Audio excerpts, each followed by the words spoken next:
ರಾಡಿನಿಂದ ಹೊಡೆದು ಹೆಂಡತಿಯನ್ನ ಗಂಡನೇ ಭರ್ಬರವಾಗಿ ಹತ್ಯೆ ಮಾಡಿರುವಂತಹ ಘಟನೆಯೊಂದು ನಡೆದಿದೆ.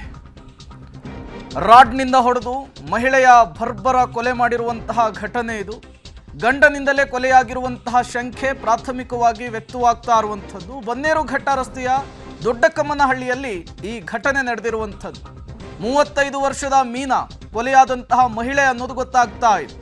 ಮೀನಾ ಪತಿ ಮಹೇಶ್ ಸ್ಥಳದಿಂದ ಪರಾರಿಯಾಗಿದ್ದಾನೆ ಅನ್ನೋದು ಕೂಡ ಗೊತ್ತಾಗ್ತಾ ಇರುವಂಥದ್ದು. ಸ್ಥಳಕ್ಕೆ ಆಗ್ನೇಯ ವಿಭಾಗದ ಡಿಸಿಪಿ ಭೇಟಿ ಕೊಟ್ಟಿದ್ದಾರೆ, ಪರಿಶೀಲನೆಯನ್ನು ನಡೆಸ್ತಾ ಇದ್ದಾರೆ. ರಾಡ್ನಿಂದ ಭರ್ಬರವಾಗಿ ಹೊಡೆದು ಹತ್ಯೆ ಮಾಡಿರುವಂತಹ ಘಟನೆ ನಡೆದಿರುವಂಥದ್ದು. ಪ್ರಾಥಮಿಕವಾಗಿ ಸಿಗ್ತಾ ಇರುವ ಮಾಹಿತಿಯ ಪ್ರಕಾರ ಮೀನಾ ಪತಿ ಮಹೇಶನೇ ಈ ಕೊಲೆಯನ್ನು ಮಾಡಿದಾನೆ ಅನ್ನೋದು. ಈ ವಿಚಾರ ಗೊತ್ತಾಗ್ತಾ ಇದ್ದ ಹಾಗೆ ಮೀನಾ ಸಾವನ್ನಪ್ಪಿದಾಳೆ ಅನ್ನುವಂತಹ ವಿಚಾರ ಗೊತ್ತಾಗ್ತಾ ಇದ್ದ ಹಾಗೆ ಮೀನಾ ಪತಿ ಅಲ್ಲಿಂದ ಪೇರಿಕಿತ್ತಿರುವಂತಹದ್ದು. ಸಹಜವಾಗಿ ಈಗ ಗಂಡನ ಮೇಲೆ ಅನುಮಾನ ವ್ಯಕ್ತವಾಗ್ತಾ ಇದೆ. ಯಾವ ಕಾರಣಕ್ಕಾಗಿ ಕೊಲೆ ಆಗಿದೆ ಅನ್ನೋದು ಗೊತ್ತಾಗಬೇಕಾಗಿದೆ. ಸಾಂಸಾರಿಕ ಜೀವನದಲ್ಲಿ ಏನಾದರೂ ಭಿನ್ನಾಭಿಪ್ರಾಯಗಳಿತ್ತ ಅಥವಾ ಈ ರೀತಿಯ ಹಲವು ಅನುಮಾನಗಳು ಕೂಡ ಸಹಜವಾಗಿ ವ್ಯಕ್ತವಾಗ್ತಾ ಇದೆ. ಈಗ ಘಟನಾ ಸ್ಥಳಕ್ಕೆ ಪೊಲೀಸರು ಕೂಡ ಭೇಟಿ ಕೊಟ್ಟಿರುವಂಥದ್ದು. ಅಕ್ಕಪಕ್ಕದವರಿಂದ ಮಾಹಿತಿಯನ್ನು ಪಡೆದುಕೊಳ್ತಾರೆ.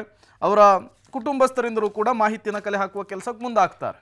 ನೀವು ಕೂಡ ಫೋಟೋವನ್ನು ಗಮನಿಸ್ತಾ ಇದ್ದೀರಿ.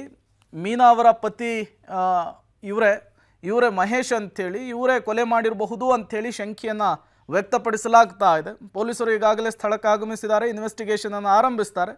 ಏನಾಗಿದೆ, ಯಾಕಾಗಿ ಕೊಲೆ ಆಗಿದೆ, ಎಲ್ಲದರ ಡೀಟೇಲ್ಸನ್ನು ಕಲೆ ಹಾಕುವಂತಹ ಕೆಲಸವನ್ನು ಮಾಡ್ತಾ ಇರ್ತಾರೆ. ಹಾಗಾಗಿ ಏನಾದರೂ ಜಗಳ ಆಗ್ತಾ ಇತ್ತಾ, ಜಗಳವೇ ಕೊಲೆ ಕಾರಣನ ಅಥವಾ ಬೇರೆ ಏನಾದರೂ ಕಾರಣಗಳಿತ್ತ, ಎಲ್ಲವನ್ನು ಕೂಡ ಕೆದಕುವಂತಹ ಕೆಲಸಕ್ಕೆ ಈಗ ಪೊಲೀಸರು ಮುಂದಾಗ್ತಾ ಇರುವಂಥದ್ದು. ಕೊಲೆಯಾಗಿರುವಂತಹ ಮಹಿಳೆಯ ಫೋಟೋವನ್ನು ನೀವು ಗಮನಿಸ್ತಾ ಇದ್ದೀರಿ. ಮೀನಾ ಅಂಥೇಳಿ ಬನ್ನೇರುಘಟ್ಟ ರಸ್ತೆಯಲ್ಲಿ ಘಟನೆ ನಡೆದಿರುವಂಥದ್ದು.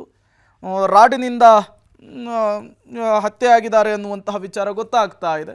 ಈಗ ಪೊಲೀಸರ ಇನ್ವೆಸ್ಟಿಗೇಷನ್ನಲ್ಲಿ ಎಲ್ಲವೂ ಕೂಡ ಕೂಲಂಕುಷವಾಗಿ ಗೊತ್ತಾಗಬೇಕಾಗುತ್ತೆ. ಗಂಡನೇ ಕೊಂದನ, ಯಾಕಾಗಿ ಕೊಂದ, ಏನಾದರೂ ಜಗಳ ಆಗ್ತಾ ಇತ್ತಾ, ಬೇರೆ ಏನಾದರೂ ಕಾರಣಗಳಿದ್ವಾ, ಎಲ್ಲವೂ ಕೂಡ ಗೊತ್ತಾಗಬೇಕಾದಂತಹ ವಿಚಾರ. ಈಗಾಗಲೇ ಆಗ್ನೇಯ ವಿಭಾಗದ ಡಿಸಿಪಿ ಘಟನಾ ಸ್ಥಳಕ್ಕೆ ಭೇಟಿ ಕೊಟ್ಟಿದ್ದಾರೆ.